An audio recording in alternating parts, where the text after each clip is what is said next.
terima kasih mungkin yang sudah hadir gitu ya. Ada yang liburan, ada juga yang masih kerja nih ya sampai malam-malam mungkin ya.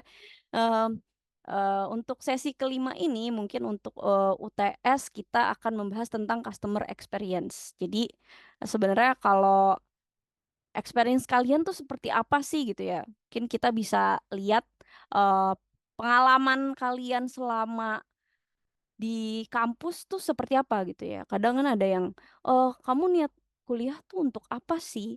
Pengalaman apa yang kamu dapatkan?" Sebenarnya kita juga tanya, sebenarnya sebagai dosen, sebagai pemilik yayasan gitu ya misalkan, itu juga, memiliki pertanyaan terhadap mahasiswa untuk experience apa yang mereka dapatkan? Mungkin ada yang, protes, "Ini nih sistemnya buruk." Akhirnya di-develop-lah sistem baru yang memang belum sempurna tapi bisa mempermudah kembali. Nah, ini makanya saya lagi memberi masukan untuk kampus juga. Kita di komputer susah ya buat di handphone kan kita biasa pakai handphone ya, tapi di handphone agak susah untuk ngekliknya gitu ya. Jadi kita harus pakai komputer, harus pakai tab gitu ya untuk, menggunakan yang tidak fleksibel lah gitu. Mungkin nanti akan di-develop lagi bisa di handphone, kita bisa di mana aja gitu ya, seperti itu. Oke. Jadi untuk customer experience ini atau pengalaman pelanggan dapat didefinisikan sebagai berikut gitu ya. Ini masih pengertiannya terlebih dahulu. Nanti mungkin the next, ya saya kemarin diprotes sih tugasnya sampai begadang gitu ya, padahal cuman 4P gitu ya.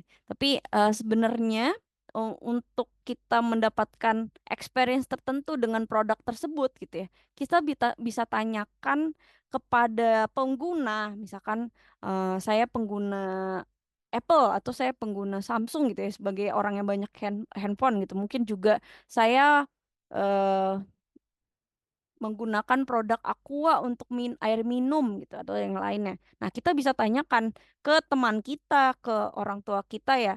Misalkan itu juga bisa menjadi, salah satu atau adik kita atau kakak kita dan lain-lain, itu sebenarnya salah satu interaksi kita terhadap pelanggannya. Gitu. Jadi misalkan, kalian bisa tanyakan, "Gimana nih pendapat kalian terhadap Indomie?" Gitu ya. "Indomie sekarang udah nyoba belum? Ada varian baru?" Gitu. "Iya nih udah tapi kurang enak, saya masih suka yang lama, yang ini masih kurang bla bla bla bla." Kira kita develop lagi. Nah, itu adalah pengalaman. Jadi, mungkin saya nggak tahu ya, tapi saya diprotes gitu kan untuk tugas, tapi saya mencoba untuk nanti, memberikan tugas yang memang simple gitu ya, yang nggak usah harus sampai begadang karena cuman misalkan mengerjakan cuman 100, kata misalkan untuk, mewawancara pelanggan gitu. Mungkin temannya sendiri bisa jadi pelanggannya gitu ya, dari yang produk yang kemarin. Mungkin ada salah satu temannya yang menggunakan atau orang yang menggunakan atau adiknya gitu ya. Atau kita bisa mencari lewat internet, menuliskan, gimana sih produk ini, apa sih kurangnya, apa sih kelebihannya. Jadi mungkin nanti next kita bisa ke arah situ ya, tapi nanti saya jelaskan kembali mungkin, sebelum UTS kita udah mungkin pertemuan 5 6 mungkin nanti akan bisa mengerjakan tugasnya tersebut. Tugasnya simpel satu lembar aja, saya nggak mau lagi ngasih ngasih yang memang, apa ya, sampai begadang tidur ya, saya nggak mau kayak gitu, yang penting kalian bisa paham, ternyata, experience pelanggan atau pengalaman pelanggan ini sangat sangat dibutuhkan gitu ya untuk proses kita bertumbuh dalam suatu produk maupun jasa. Jadi memang untuk pemasaran juga ya untuk mengikuti customer tersendiri atau kebutuhan customer ini sendiri. Jadi, ada beberapa model yang kemarin juga saya sudah jelaskan, ada yang kubik ya, ada yang supply chain atau rantai pasok si customer-nya sendiri, dari arah mana mereka butuhkan, kemudian, eee, dari mana juga melibatkan pengalamannya juga gitu ya. Jadi memang, di kehidupan kita itu sebenarnya apa sih yang diinginkan gitu ya. Customer tuh pengen sensasi apa dari produk atau jasa. Jadi sebenarnya kemarin saya contohkan produk karena memang yang bisa kepikir ya, "Oh iya Rinso dipakai semua orang," gitu ya. Tapi juga bisa yang lainnya. Jadi kemarin, "Bu, kalau saya jasa gimana?" gitu. Mungkin, eee, besok mungkin ya untuk pertemuan ini kan kelima, keenam nanti kita bisa contohkan untuk jasanya gitu ya.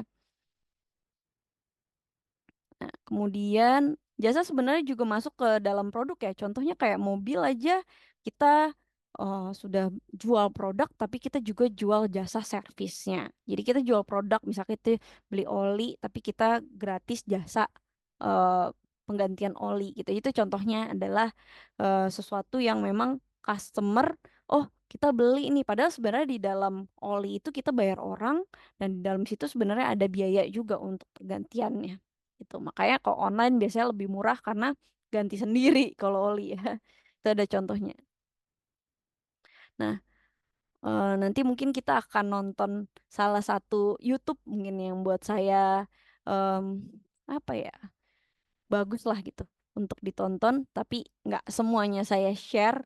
Mungkin nanti bisa dicoba untuk eh, menonton gitu ya. Sebenarnya customer relationship management seperti apa sih secara gambaran total gitu ya. Kemarin kok saya ngejalanin 4P, terus ngejalanin keuntungan pelanggan. Sebenarnya semuanya adalah keuntungan gitu. Ini yang saya share mungkin lebih ke teoritis gitu ya. Ini dari buku yang kemarin saya bilang mungkin saya lupa untuk posting tapi itu bukunya masih kurang lengkap tapi ada beberapa yang saya copy gitu ya. Ini mungkin kalau dijadiin gambar agak sulit tapi menurut Mayer dan Swagger ini dalam 2007 ya udah lama, experience ini adalah tanggapan pelanggan secara internal. Jadi subjektifnya mereka secara langsung interaksi gimana nih? Atau mungkin kita bisa apa ya? Kalau bisa dilihat sekarang, saat kita membeli sesuatu, kita bisa mendapatkan hadiah jika menanggapi merek tersebut gitu ya. Jadi ada aja gitu, dimana kita coba, gimana rasanya gitu. Misalkan di kita memakai Google Form atau mungkin memakai sistemnya mereka, apa yang Anda rasakan dengan ini, bagaimana, misalkan bintang pun mungkin ya di Tokopedia, Shopee, Lazada, Bukalapak itu kita kalau misalkan memberikan bintang, memberikan komen, kita dapat poin mungkin ya bisa ntar untuk dibelanjakan atau koin atau dan lain-lain. Itu sebenarnya adalah eh, apa ya, customer experience yang kita butuhkan. Jadi kalau kita membeli sesuatu online ya contohnya, kita bisa lihat ada bintang 5-nya nggak, 5 bintang nggak nih, terus komennya apa. Nah ini yang kita biasa kalau online saksikan ya. Jadi mau nggak mau kita bisa agar customer itu mau, belum tentu semua customer mau posting, mau em, mengirimkan ini produknya gimana, ini seperti apa di dalam suatu itu. Makanya eh kita, saya pun males gitu ya kalau beli online, tapi kok disuruh komen-komen gitu, kadang males gitu. Tapi ternyata memberikan lagi si aplikasi untuk jika komen dengan minimal sekian dapat koin untuk pembelanjaan selanjutnya gitu ya. Itu lumayan itu untuk melibatkan si customer sendiri gitu ya secara tidak langsung. Mungkin kalian juga yang ada di marketing juga bisa lihat gitu ya. Mungkin ada yang di sales atau di marketing bisa lihat inisiatif si perusahaan sendiri gitu ya. Mungkin di pemerintahan juga kita ada komennya nih gimana pendapatnya dan bisa dilihat juga Google Map sekarang kan ada bintangnya ya. Kita bisa lihat tuh. Ya kan di kesehatan juga ya kemarin ada di kesehatan. Kita bisa lihat, susternya jutek-jutek. Ah, namanya ini gimana sih? Oh, ini kok lama. Nah, itu bisa kita develop lagi customer experience yang lebih baik. Dari beberapa komen yang dari Google, dari mungkin yang lain gitu ya. Itu kita bisa ngecek, oh, gimana ya cara kita merencanakan agar mereka puas dengan eh, jasa kita. Itu sebenarnya seperti itu. Nah, kemudian untuk ada 6 disiplin ilmu untuk pengalaman pelanggan gitu ya. Jadi memang kita bisa lihat adalah strategi, pemahaman pelanggan, desain, pengukuran, tata kelola, dan budaya. Jadi memang kita bisa ngecek ini ya. Ada 6 disiplin ilmu. Nah, jadi mungkin nanti em, apa ya, tugas selanjutnya kita bisa ngecek dari 6 disiplin ilmu ini, mungkin minggu depan ya. Strategi pemahaman pelanggan dari desain, pengukuran, tata letak kelola, dan budaya gitu. Misalkan nggak semua desain ya, karena jasa pun juga ada jasa desain, tapi ada juga yang jasanya secara yang lain gitu. Mungkin jasa konstruksi itu bisa kita cek gitu desainnya. Tapi kalau jasa misalkan mobil gitu ya, servis itu kita bisa lihat dari pengukuran yang lain. Jadi semuanya enggak enam-enamnya ini kita jadikan untuk gimana sih menurut pengalaman pelanggan tersebut. Jadi memang kita uh, adjust lagi, kita pilih lagi mana yang kita butuh untuk jasa, mana yang kita butuh untuk produk. Mungkin rasanya kemanisan, saya kurang suka yang manis, sukanya yang asin, sukanya yang asem. Memang ada berapa persen sih orang Indonesia yang memang menyukai manis gitu ya. Mungkin manisnya seberapa nih butuhnya. Seperti kemarin ada beberapa yang sampai mau gimana manisnya.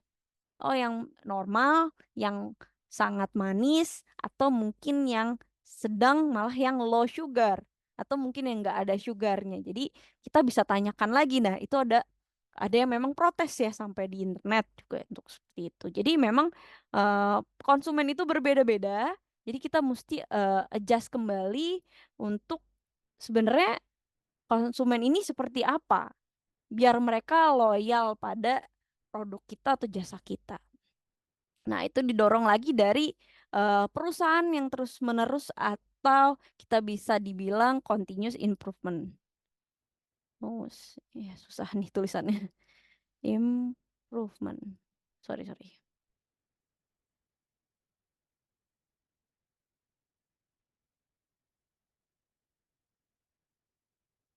Nah, bisa kita bilang continuous improvement. Nah, ini adalah yang dibutuhkan oleh em, karyawan gitu ya.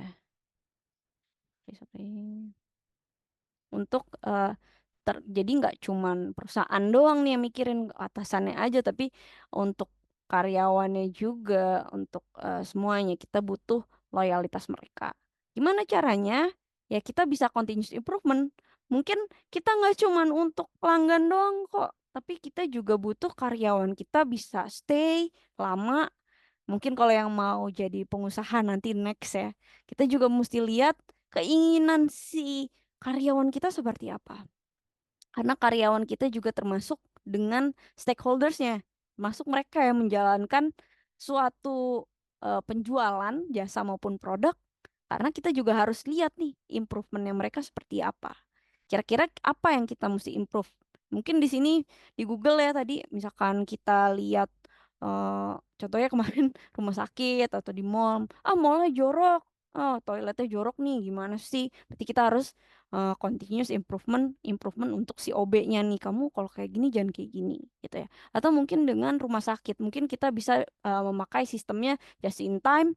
Kita bisa lihat dari sini ke sini dulu, terus habis itu ke sini dulu. Jadi waktu tunggu yang sangat lama, tapi memang jadi oh kita udah ada stepnya nih dari sini. Oke, tunggu lama sih. Tapi dia tahu oh ya kita berjalan. Padahal sebenarnya lama. Tapi kalau di satu tempat kita nggak berjalan gitu ya. Misalkan oke cek darah dulu, oke cek tensi dulu, terus lanjut lagi. Oke kita pertanyaan ya sama susternya dulu gitu ya. Baru ke dokternya karena dokternya ngantri gitu ya. Jadi ada step by step dari dokter baru nanti next ke obat. Dari obat itu ngantri lagi. Mungkin ada beberapa yang kesel ya, jengkel lah udahlah bayar aja daripada BPJS gitu ya. Budget pas-pasan untuk sakit gitu ya agak mahal gitu kalau kan. Nah, tapi penuh dengan proses yang panjang gitu ya. Kalau memang ke kota-kota besar rumah sakit lumayan panjang nih antriannya dibanding yang rumah sakit besar, lumayan antrian panjang dibanding rumah sakit yang kecil-kecil ya dengan puskesmas yang lain gitu ya, lebih panjang. Nah jadi itu kita bisa lihat nih, dari situ pun kita bisa lihat oh customer tanggapannya kayak gini nih gitu ya, konsumen tanggapannya kayak gini. gimana sih caranya gitu ya.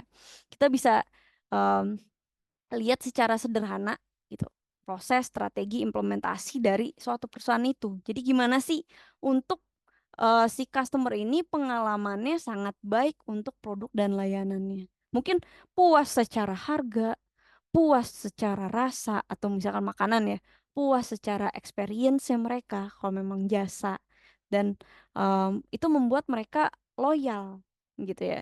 Agak sulit tapi gimana kita harus banyak riset di situ.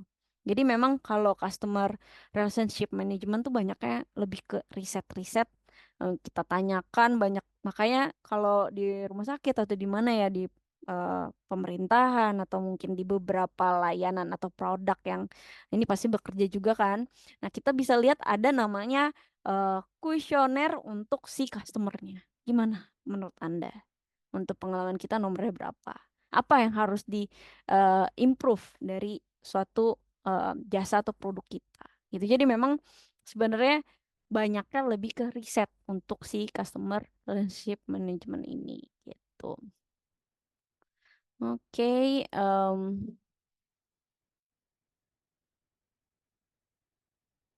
shit. Nah, faktor yang untuk diperhatikan dalam customer experience ya, faktor-faktor penting. Jadi nanti mungkin di UAS nanti ada dua lagi, kita ada pilihan ganda dan ada esai mungkin ya. Jadi di pilihan gandanya mungkin lebih ke teoritis seperti ini. Esai nanti kita lebih membahas tentang produk atau jasa yang kita gunakan gitu ya. Jadi gimana sih kalau kita masukin ada strategi apa sih sebenarnya gitu. Jadi kita bisa pakai beberapa metode yang dari sini kita masukkan untuk strategi dalam suatu produk itu dan mungkin bisa interaksi dengan pelanggan yang memang menggunakan produk tersebut gitu. Jadi memang atau mungkin misalkan menggunakan produk Indomie misalkan ya. Terus yang makan siapa? Ya tanya aja ke adik atau ke kakak atau ke orang tua gimana sih pendapat kalian tentang Indomie? Kalau ke anak kecil gimana sih Indomie enak gitu ya. Kalau orang tua enak, tapi saya sudah tidak bisa lagi makan ini karena memang saya memiliki kolesterol. Ya, jadi ini kan kolesterolnya tinggi. Oh, kita langsung kepikiran. Oke, bikin mie yang sehat gitu. Mungkin itu adalah strategi kita lagi untuk ke depannya. Nah, itu saya pengen mengajak kalian berpikir untuk sampai ke tahap itu. Jadi memang kita harus tahu gimana sih cara membangun si customer ini bisa jadi masukan kita untuk continuous improvement atau terus-menerus untuk berkembang dalam suatu perusahaan. Nah, itu sebenarnya adalah membangun customer experience untuk loyalitas. Jadi sebenarnya kenapa perlu CRM ini ya? Loyalitas. Sekarang kalau kalian ada di beberapa standar internasional ya. Saya udah sampai ke bisnis continuity.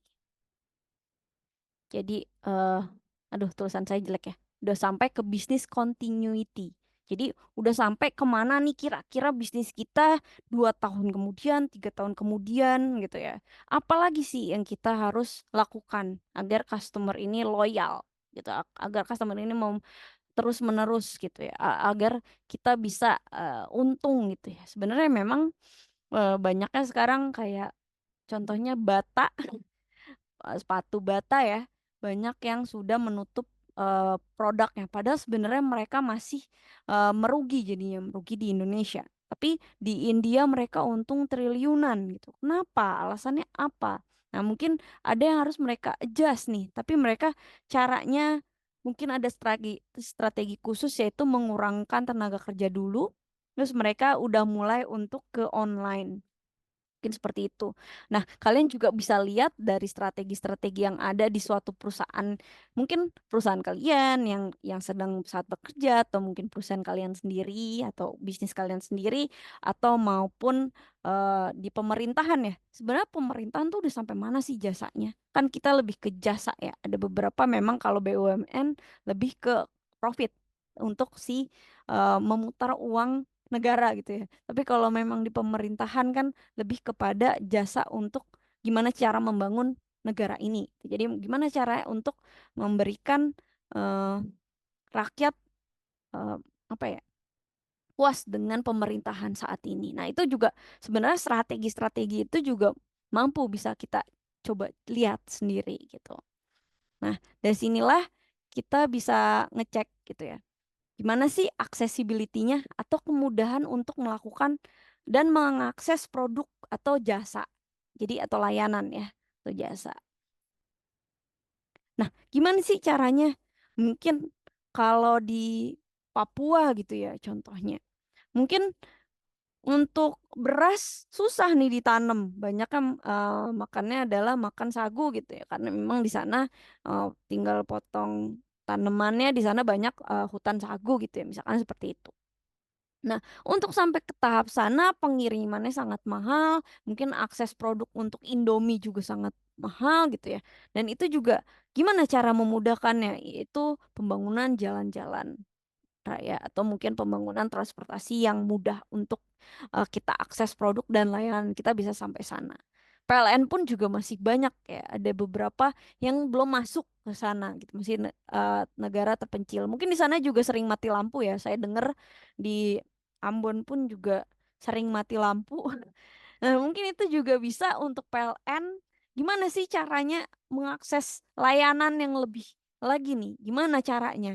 Mungkin kalau sampai di tahap untuk pembangunan mungkin lebih ke listrik gitu ya, lebih ke sinar matahari. Mungkin di sana masih banyak besar kita bisa menggunakan tenaga matahari gitu ya.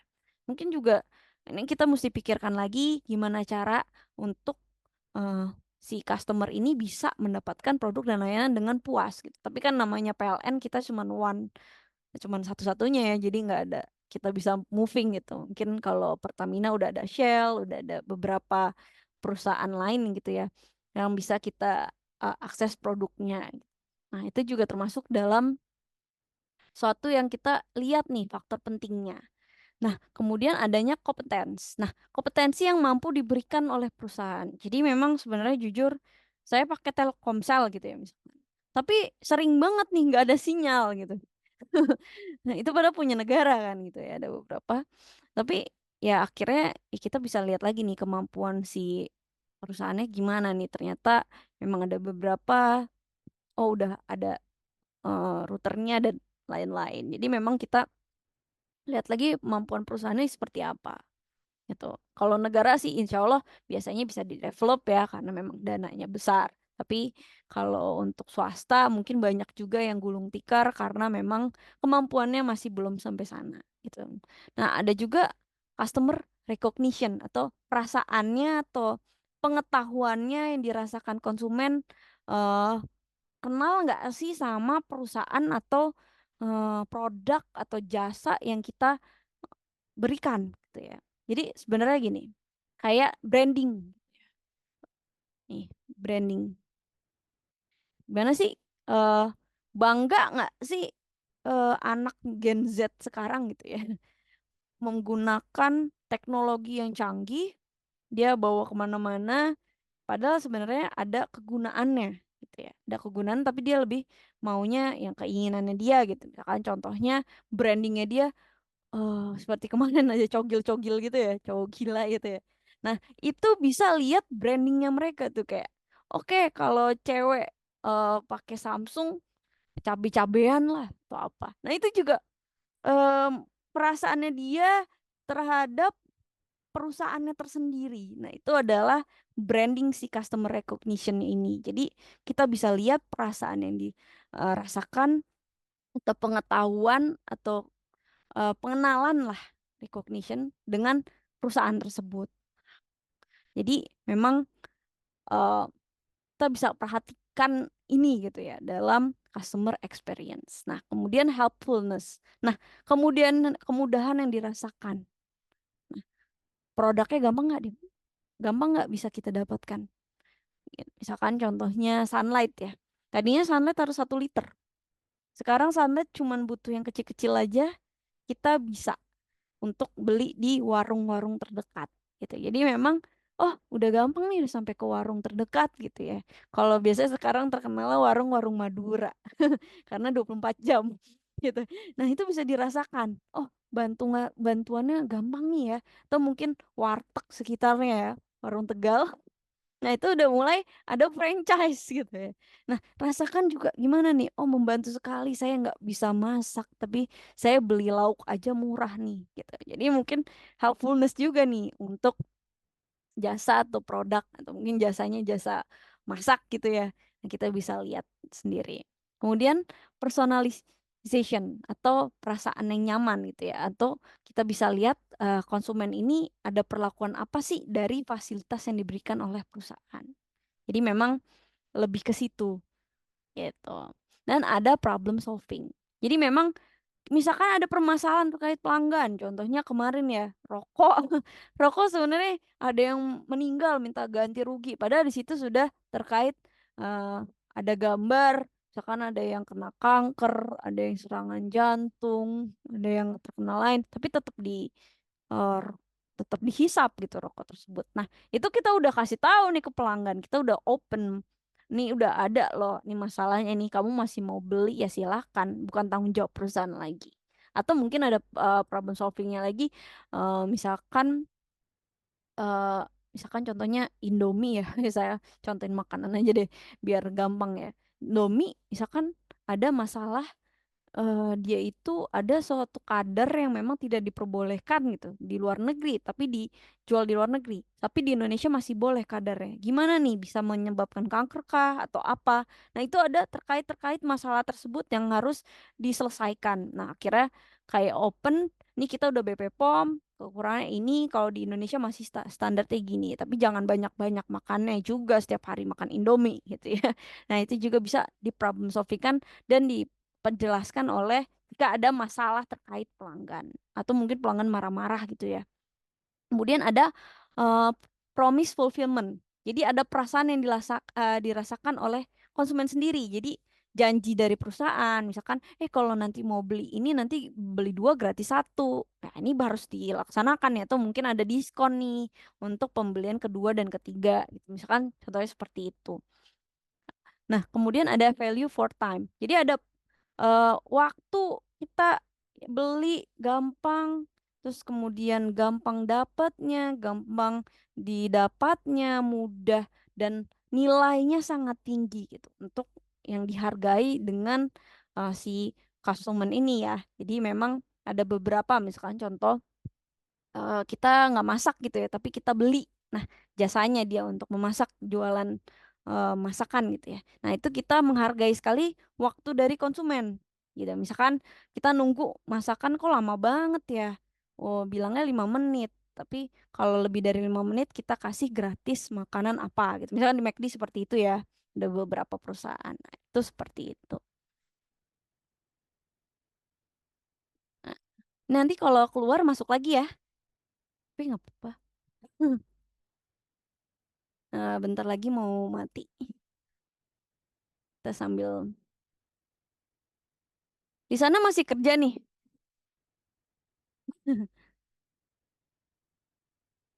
atau malam-malam tiduran. Hujan di sini, Bu. Hujan masih kerja. Oke, jadi di sini hujan deras. Oke, cara membangun customer experience. Jadi sebenarnya gimana sih caranya? Ada visualization, kemudian yang lain-lain ya. Nanti kalau keluar masuk lagi ya. Baik, Bu. Oke. Siap, Ibu.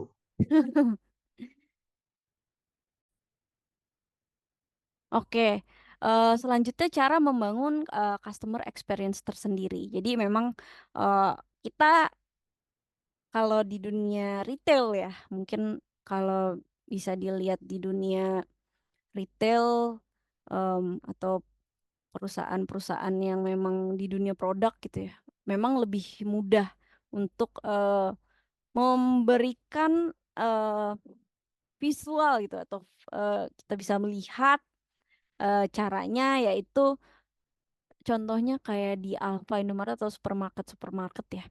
Kan kalau kita eh, ini raknya, ini ada rak paling bawah, terus kemudian ada rak tengah dan lain-lain ya, pokoknya ada raknya. Itu yang paling mahal adalah rak yang sesuai dengan mata kita. Memang nih langsung ke arah sini, gitu misalkan. Ini rak yang paling mahal. Jadi ada sewa lah untuk kita taruh barang produk di situ. Itu lumayan mahal untuk taruh produk di situ. Tapi produk-produk yang murah biasanya taruh di paling bawah atau paling atas yang tidak terlihat. Tapi biasanya paling bawah adalah yang paling murah. Jadi kalau mau ngecek produk-produk yang lumayan harganya miring, biasanya paling bawah. Jadi memang sebenarnya ada produk tertentu yang memang gimana ya kita bisa lihat, kita bisa ngecek lagi gitu produk tersebut. Jadi memang visualisasi experience kita dibutuhkan karena memang dasarnya kalau produk ya kita bisa lihat gitu. Tapi juga experience kita bisa lihat juga nih jasa ya, jasa pijat misalnya gitu ya atau jasa salon, jasa yang lainnya. Kita bisa lihat dari konsepnya mereka. Misalkan kalau salonnya jorok, misalkan kotor, nggak rapi, nggak bersih, handuknya nggak dicuci gitu kan kita juga lihatnya kayak, nih salon bener nggak sih? Nih eh, tempat pijatnya bener nggak sih? Kok bau ya? Kok nggak wangi ya? Jadi kita merasakan dari beberapa eh, pandangan kita, hidung kita, terus kemudian dari kebersihan. Nah itu adalah experience. Nah mungkin nanti bisa ada juga dari konsep, ada yang tahu Maslow, Maslow teori. Jadi memang kita targetnya adalah kebutuhan sampai di tahap apa pelanggan kita ini, gitu ya. Jadi pelanggan di Maslow itu ada 5, setahu saya, dari basic needs, gitu ya, basic. Nah basic itu kita kayak makan, tempat tinggal, terus kemudian apa ya, kita cuman butuh itu gitu, tempat makan, tempat tinggal, gitu ya. Kemudian di sini ada safety, kita udah mulai butuh untuk kalau kita sakit. Terus kemudian kita ada asuransi gitu ya, buat kebutuhan untuk apa ya, pekerjaan juga.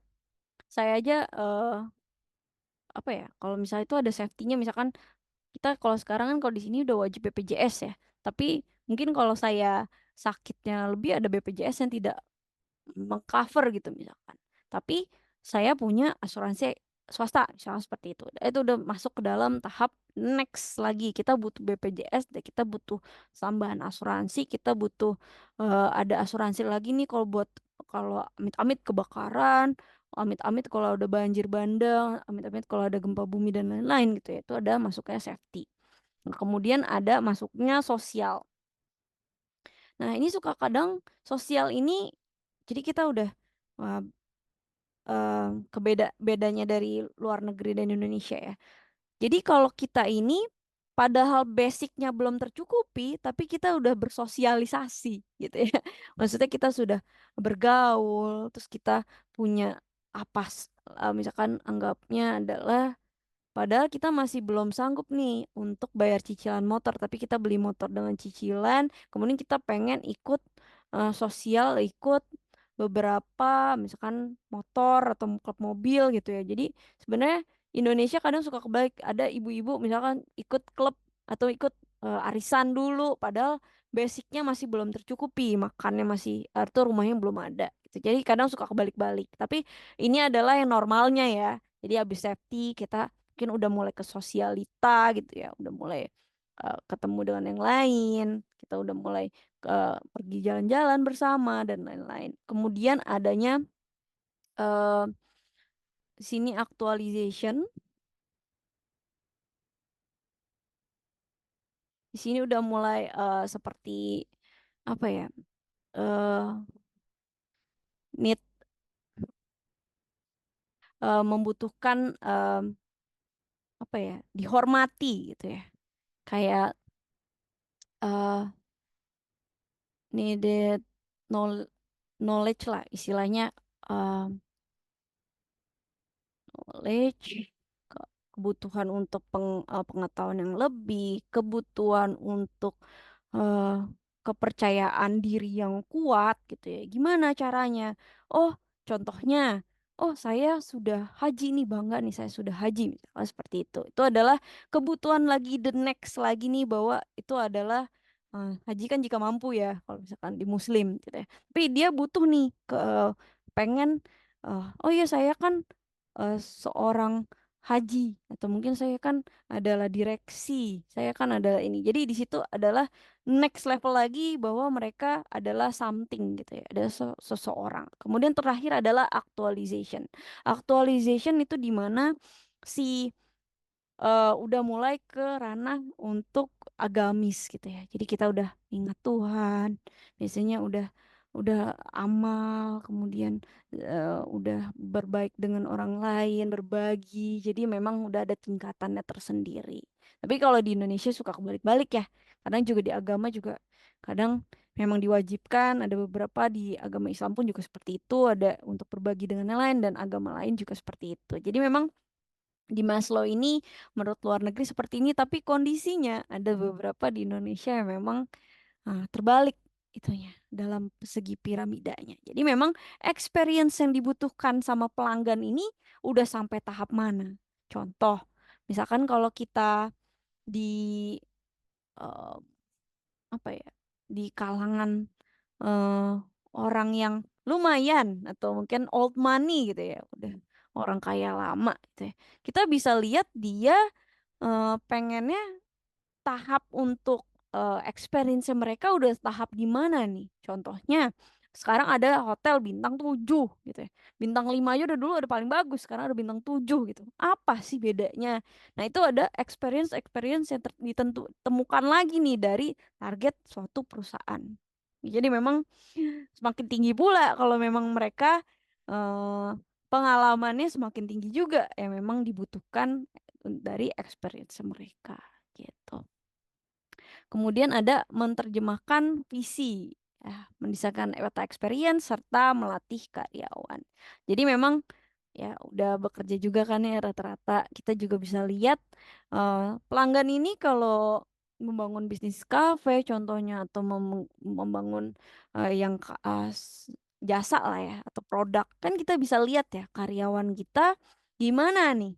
Misalkan kita yang sederhana aja untuk bungkus em, misalkan untuk diekspor buah gitu ya ke luar negeri.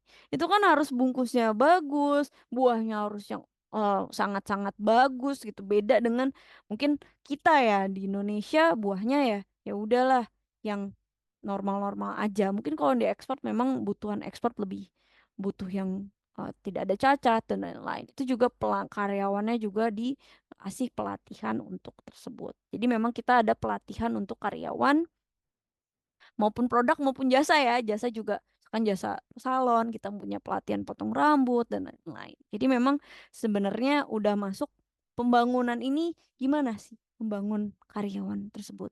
Tuh, kalau yang mau buka bisnis atau apa, kita juga harus melatih karyawan tersebut agar sampai di tahap keinginan kita sebagai si pembisnis ini, gitu ya.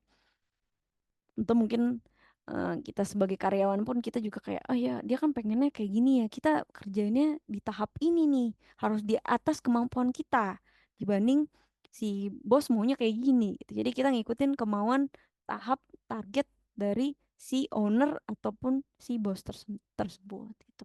Kemudian membangun experience plan. Jadi kita membangun karyawan tersebut untuk membuat melayani pelanggan atau mungkin produknya. Wah, produknya bagus nih. Untuk online aja itu sulit banget, kakak-kakak. Jadi saya coba disuruh bangun online gitu ya. Jadi memang perusahaan sudah besar di mana-mana, ada beberapa tempat gitu ya. Ada ribuan bahkan di seluruh Indonesia, bahkan di luar negeri.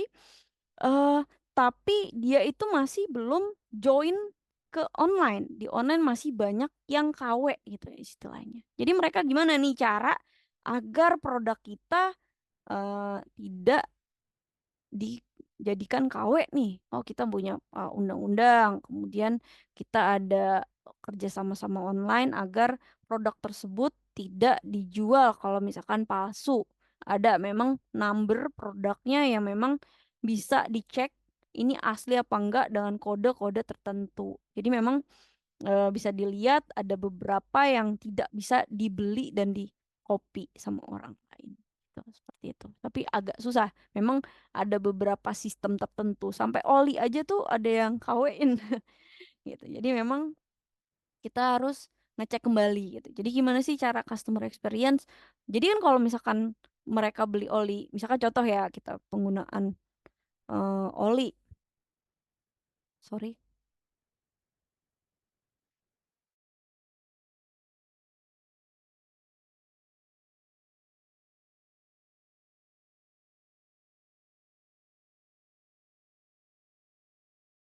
Nah, contohnya kita penggunaan oli nih. Nah, oli ini pakainya palsu, padahal pakai nama brand kita. Tapi kita yang disalahin. Itu dapat bermasalah gitu. Jadi memang kita harus interaksi ini yang asli ya, ini yang palsu ya gitu seperti itu.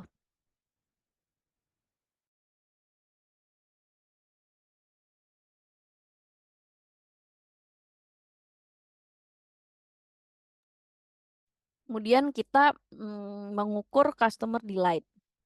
Jadi untuk experience itu kita ukur nih capaiannya yang sudah dilakukan. Kita ukur, kita continuous improvement lah istilahnya untuk pengalaman pelanggan. Gimana?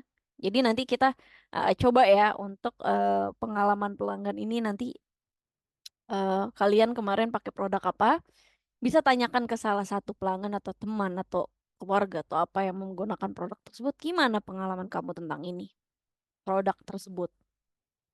Apa yang harus di kira-kira ke depannya apa? Bisa ngobrol sama adik, sama kakak, sama suami, sama istri, sama orang tua gitu. Bisa dengan teman pun sebenarnya juga bisa.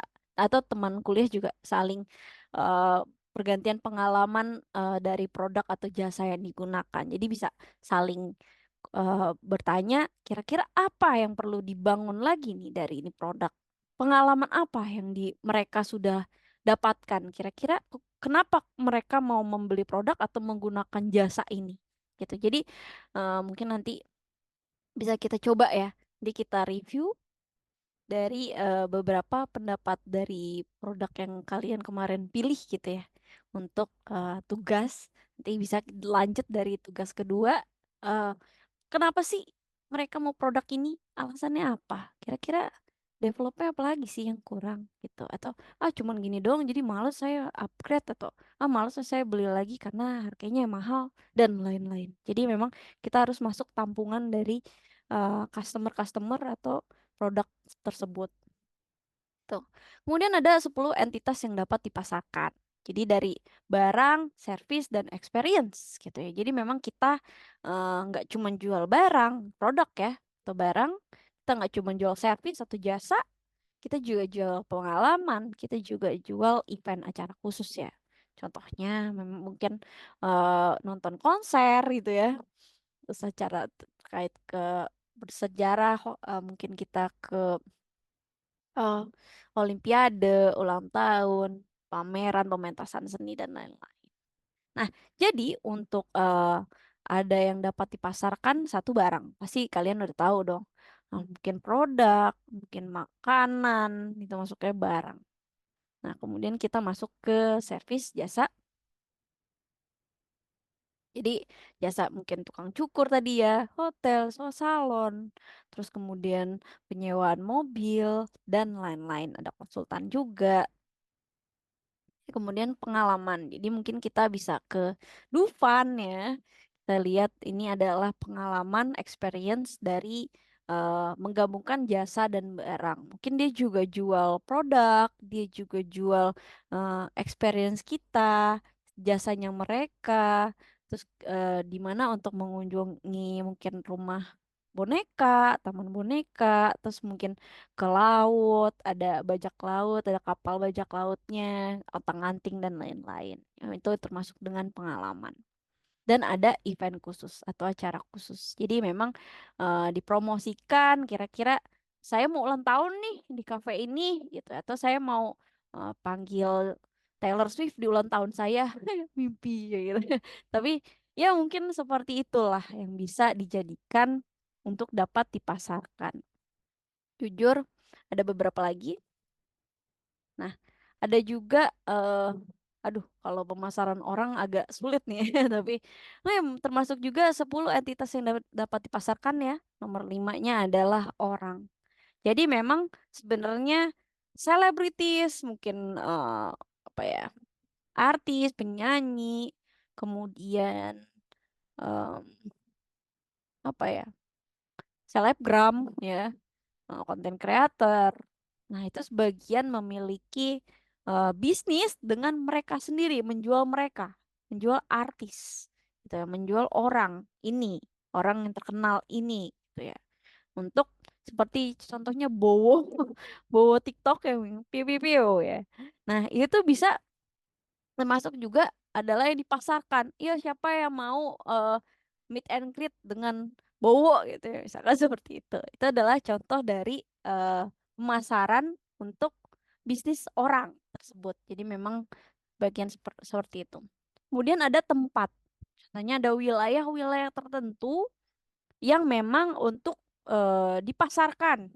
Contohnya kalian kalau di Ambon mungkin ada wilayah yang dianggap mahal, mungkin untuk real estate, em, Banda Neira mungkin daerah situ ya deket-deket ya.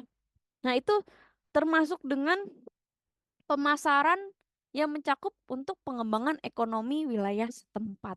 Nah, gitu. Gimana nih yang ada di wisata nih tapi lagi sibuk ya pariwisata. Nah, ini termasuk juga adalah suatu entitas yang dapat dipasarkan gitu. Jadi memang misalnya wisata di Ambon seperti apa nih gitu. Mungkin sekarang lagi pengembangan pariwisata, harusnya saya dengar yang pariwisata ya, tapi lagi sibuk ya, lagi meeting, tapi nggak apa-apa, itu juga termasuk dengan eh, ekonomi pemerintah atau rakyat setempat yang memang bisa berkembang gitu ya. Tapi memang kadang ada beberapa ini tertentu gitu. Jadi memang kita bisa lihat itu. Kemudian adanya properti. Jadi ada properti yang kepemilikan tidak berwujud nih atau tidak nyata. Jadi memang masuknya saham, obligasi gitu ya. Memang kita bisa masuk eh, apa ya, tidak berwujud gitu juga. Ada yang tidak berwujud, ada yang berwujud, mungkin punya rumah, tempat tinggal gitu ya, punya kos-kosan dan lain-lain. Jadi memang ada yang bisa dipasarkan. Misalkan beli deh saham gue jual deh segini gitu. Bisa seperti itu. Jadi bisa dapat dipasarkan. Beli ini nanti bakal naik gitu ya. Nah, kemudian ada organisasi. Nah, organisasi ini ada misalkan contohnya kita bangun museum gitu atau universitas. Nah, contohnya juga Stikom Ambon ya. Dia juga mencari nama agar mendapatkan akreditasi dan mahasiswanya ingin join sama universitas ini gitu ya. Kenapa? Alasannya apa? Oh, karena banyak nih. Jadi habis lulus bisa langsung kerja, dapat kerjanya bagus lagi rata-rata. Atau mungkin daerah situ yang terdekat dari daerah situ nggak ada lagi nih universitas. Itu juga bisa dari organisasi tersendiri. Kemudian informasi, nah itu bisa juga contohnya kayak pembuatan buku, ensiklopedia, terus ada beberapa informasi. Mungkin Google termasuk juga dalam entitas yang dipasarkan melalui informasi. Mungkin kita juga bisa apa ya, marketingin suatu produk, kita bikin AdSense gitu ya, buat iklan, itu juga termasuk informasi agar kita memberikan informasi produk atau jasa kita kepada orang yang menonton iklan kita. Kemudian adanya gagasan. Nah, biasanya ini ide-ide, kemudian em, pada dasar produk, kemudian ada juga untuk gagasan-gagasan tersendiri, misalkan One Heart ya, kalau Honda ya, misalkan apalagi nih, Indomie seleraku gitu ya, itu juga termasuk gagasan. Itu termasuk gagasan yang memang dibeli oleh perusahaan untuk menjadi branding, misalkan Yamaha selalu terdepan. Itu sebenarnya adalah gagasan yang dibeli dari gagasan strategi-strategi dari mungkin agensi gitu ya, agensi tersendiri. Nah, kemudian Di sini ada tiga konsep kunci CRM. Jadi ada touch point, moment of truth, dan ada engagement. Kalau di sini memang touch point ini adalah masuknya inovasi, metode interaksi ini. Jadi memang interaksi komunikasi dengan konsumen. Jadi memang berkaitan dengan brand biasanya. Jadi gimana sih caranya? Contohnya ada beberapa movie, mungkin saya mau ngasih share nanti video-video. Jadi di mana video tersebut eh, mungkin untuk membantu sesama gitu ya kan, untuk em, membelinya gimana nih? Oh ya ternyata saya misalkan jual gula anti diabetes ya. Oh iya ya ternyata saya makan gulanya gula yang ini nih, harusnya ganti gula yang ini, soalnya udah tua takut diabetes gitu ya, takut sakit gitu. Oh jadi kepikiran, oh iya ya saya harus kurangin gula nih, kalau nggak pakai gula yang anti diabetes gitu ya. Udah terpikirkan, jadi itu adalah inovasi tersendiri. Nah kemudian ada moment of truth. Ini ada pemasaran ketika pelanggan berinteraksi sama satu merek atau produk layanan tertentu. Nah, mengubah kesan merek, produk, dan layanan tersebut. Contohnya, misalkan eh, pemasaran itu iPhone atau Samsung. Nah, kesan terhadap iPhone dan Samsung ini mungkin kalau iPhone high class gitu ya. Oh ini ayo beli dong interaksi merek tersebut gitu ya. Kesannya eksklusif gitu ya. Tapi ada beberapa seperti Oppo. Tapi Oppo sekarang udah masuknya juga mirip-mirip, hampir mengeluarkan harga yang mahal juga gitu ya. Tapi kita ada lihat beberapa handphone yang memang, oh ya aku mau di levelnya segini aja deh, nggak boleh mahal-mahal gitu ya, terkenal gitu. Jadi memang pemasarannya adalah ketika interaksi sama merek lain, gitu ya, sama merek tersebut, kesannya gimana nih dari produk merek kita? Kenapa sih kamu pakai Samsung, kok nggak pakai iPhone? Oh, alasannya dengan ini bisa multitask gitu ya. Kita bisa beberapa kali, tapi kalau pakai iPhone enggak. Gitu, misalkan. "Oh, kenapa pakai iPhone? Oh, ini kameranya bagus, saya buat YouTube atau apa gitu." Jadi memang ada beberapa produk tersendiri yang memang gimana nih menurut pandangan kalian terhadap pemasaran gitu. Nah, kemudian ada engagement. Nah, hubungan komunikasi interaksi yang sangat penting nih. Jadi memang seperti itu, pihak kepada produsen atau supplier, terus kemudian pakai kepada end customer. Gimana nih salurannya, supply chain yang kemarin kita bahas juga sih. Nah, itu ada beberapa yang harus kita perlukan. Oke, sesuai target ya. Supply-nya harus barangnya produknya bagus, jangan yang jelek. Gitu ya. Suppliernya juga dipilih. Nah, ini juga bisa jadi eh, arahan tersendiri. Itu adalah konsep eh, kunci dari CRM ini. Jadi memang touch point, moment of truth, dan engagement. Jadi ya tiga ini. Nah, ini mungkin ada di ujian juga nih. Oke. Nah, di sini ada yang mau bertanya? Hmm. Nanti kalau yang belum ujiannya, yang belum siapa? Ada yang saya mau cek.